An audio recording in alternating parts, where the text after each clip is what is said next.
This is you. You're lost, confused, and spiraling down the rabbit hole of existential dread, wondering, is this spirituality thing even worth it? I see you, not in a creepy big brother way, but because I've been exactly where you are, and that's why we're here. This video, it's your flashlight in the dark. We'll shine it on the shadows and see what's lurking there. Fair warning, it might get messy. The isolation paradox. Picture this. You're at a party. The bass is shaking the walls. It's hot as heck, and someone in the corner is ready to throw hands over pineapple on pizza. You're surrounded by your ride-or-die crew, but something feels off. It's like you've stepped into a low-budget reality show where everyone's talking and laughing, but you're sitting there thinking, am I even in the same dimension right now? You laugh at the bad jokes, nod along to the gossip about Karen's latest drama, maybe even throw in a polite, no way! But deep inside, it all feels hollow, like you've outgrown the script. Welcome to the Spiritual Awakening Club, where suddenly, your soul starts leveling up, and everyone else seems stuck in a side quest. Conversations about electric cars or avocado toast? Meh. Karen's office drama? Snoozeworthy.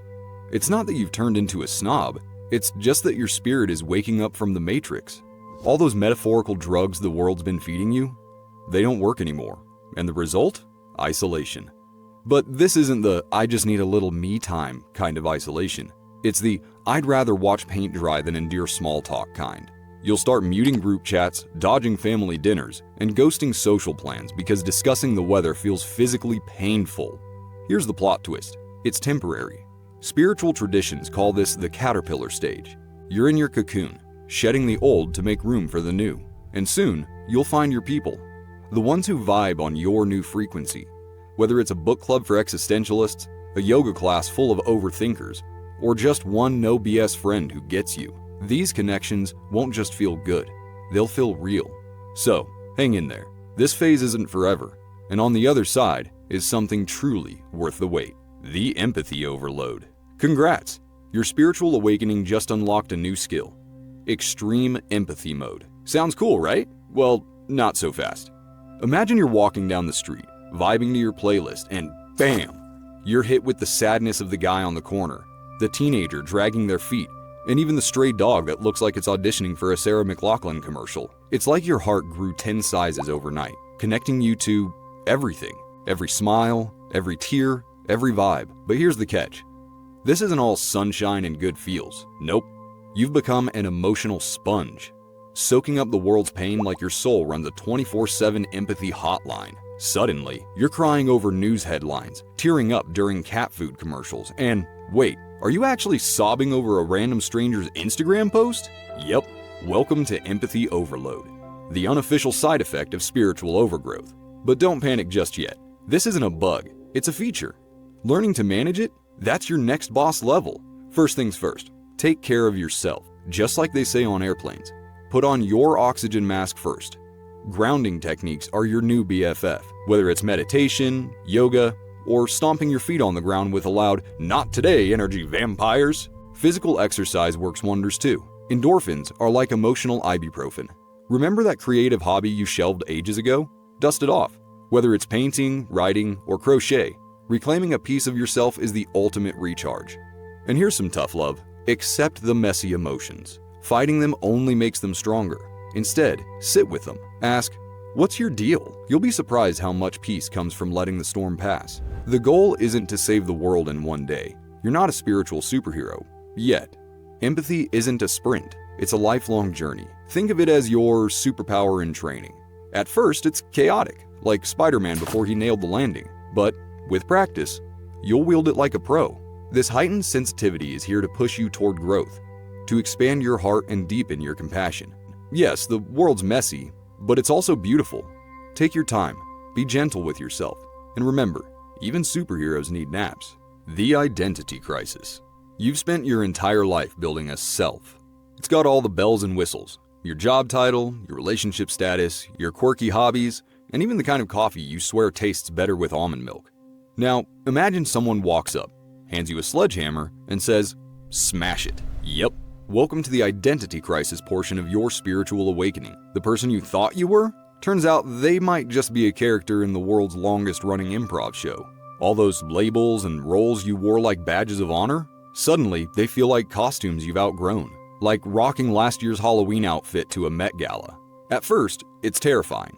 It's like someone pulled the rug out from under you, and now you're teetering on the edge of an existential cliff. Wait, if I'm not my job, my beliefs, or the person who obsessively corrects grammar in group chats, then who the heck am I? This is the spiritual equivalent of ego death.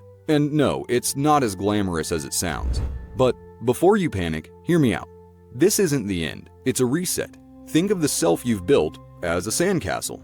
It looked solid, sure, but one good wave or nosy toddler could take it down in seconds. Letting that version of you crumble is an opportunity to build something real. Not sand, but stone. Of course, this process is messy. It's confusing.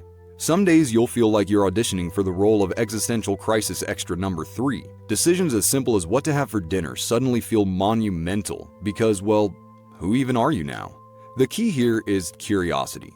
Don't run from the questions. Lean into them. Ask yourself, who am I without these labels? What's left when I strip away the roles I've been playing? Spoiler alert, what's left is the real you. The version that doesn't need masks or titles to feel whole. Mindfulness and journaling can be your best friends here. Mindfulness helps you watch your thoughts float by like clouds without grabbing onto them. And journaling? That's your judgment-free zone, where you can unpack the chaos in your head without filters or fear. Here's the kicker. The uncertainty isn't the enemy. It's the point. It's not about finding all the answers. It's about falling in love with the questions.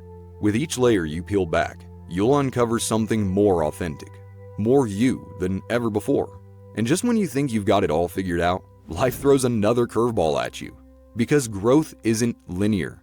It's a spiral. Each loop peels back another layer, revealing deeper truths.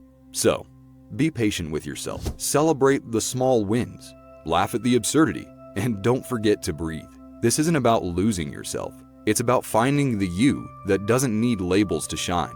But hold tight. This spiritual roller coaster has another twist ahead. One that will challenge your commitment to this path like nothing else. The spiritual burnout. You've been pouring your heart, soul, and maybe way too much energy into your spiritual practice. Meditating, devouring every spiritual book in sight, and even signing up for retreats that promise to unlock the secrets of the universe. For a while, it feels magical. Every meditation session feels like unlocking a cheat code to life, and you're vibing so hard even your cat seems more enlightened. But then, one day, it all comes crashing down. You sit on your cushion, expecting a shower of divine wisdom, and instead, crickets. No mystical downloads, no inner peace, just a whole lot of meh. Welcome to spiritual burnout, my friend. It's like climbing a mountain, basking in the glory of the summit, only to realize it was just the first hill in an endless range. Now, your legs are jelly, your water bottle's empty, and you're questioning why you even started this journey in the first place. At the start of your spiritual path, everything feels like it's straight out of a dream. Your meditation is on point, your chakras feel perfectly aligned, and you're convinced you've hacked the matrix. But over time, the spark fades. Your once sacred practices start to feel more like chores. You catch yourself doom scrolling instead of journaling, skipping meditation sessions, or staring at your vision board wondering if the universe is playing a cosmic joke on you. Here's the truth. Spiritual burnout isn't a failure. It's a rite of passage. In fact, many traditions call this phase the dark night of the soul. And no, it's not as poetic as it sounds. It's messy, frustrating, and can make you feel like you're yelling into the void, waiting for the universe to reply, and getting ghosted.